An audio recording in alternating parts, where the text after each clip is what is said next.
All right. So are you ready for the final session of today?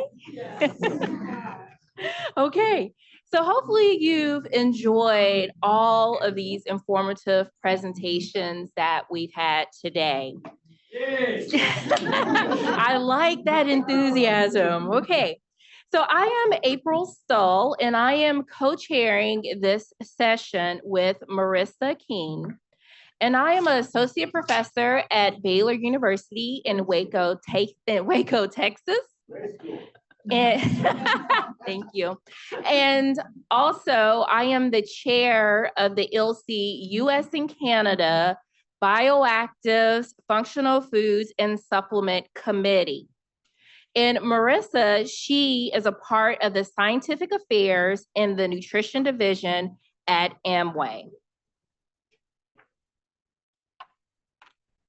So this is a list of common bioactives. So we know that there are so many different bioactives, but these are three that are common. So we have the flavonols, we have anthocyanins, and we have lutein.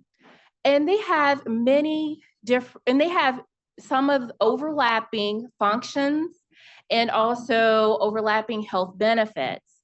And some of these consist of antioxidant activities, anti-inflammatory properties, cardiovascular health, and also improvements in cognitive function.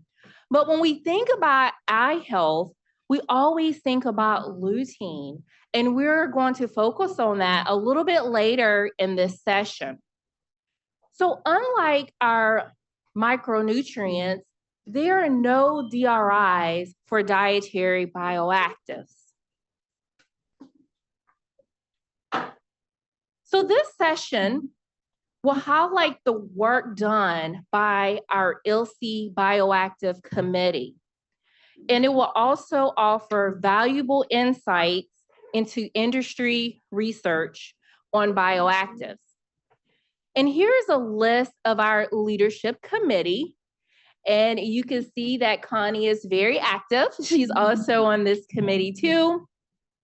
And we have also Janet Novotny that's here, Johanna Dwyer that is also present today. So thank you for your work on this committee. So our committee is dedicated to advancing health through improving the understanding and communication of the optimal utilization of dietary bioactives. Through the efforts of this committee, we would like to provide quantified intake recommendation for bioactive compounds. We want to identify those knowledge gaps, and we want to improve communication and heighten consumer awareness surrounding bioactive compounds. The primary goal of our committee is to establish recommended ranges. Although not DRIs, we want to quantify these ranges developed through expert panel reviews and guidance.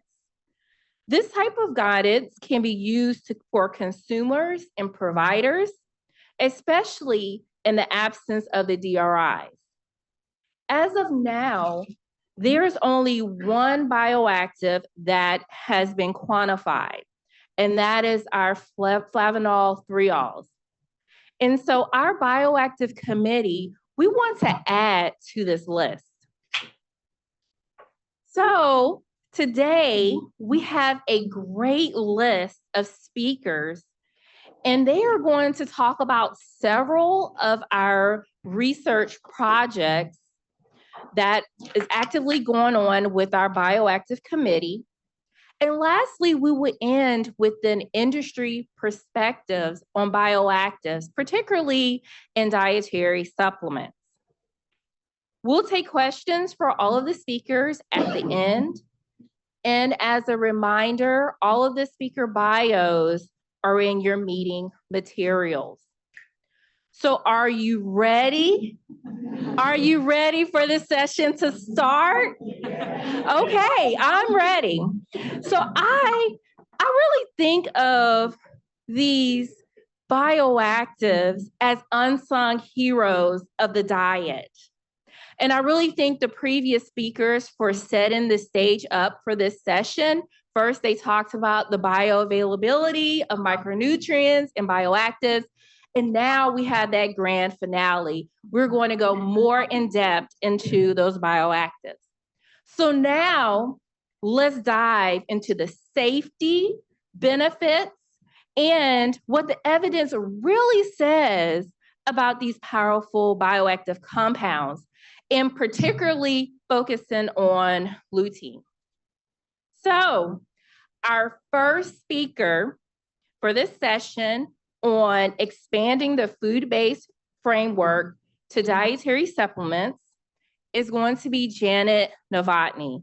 Dr. Novotny is a research physiologist at the USDA Agricultural Research Service at the Human Nutrition Research Center at Beltsville, Maryland.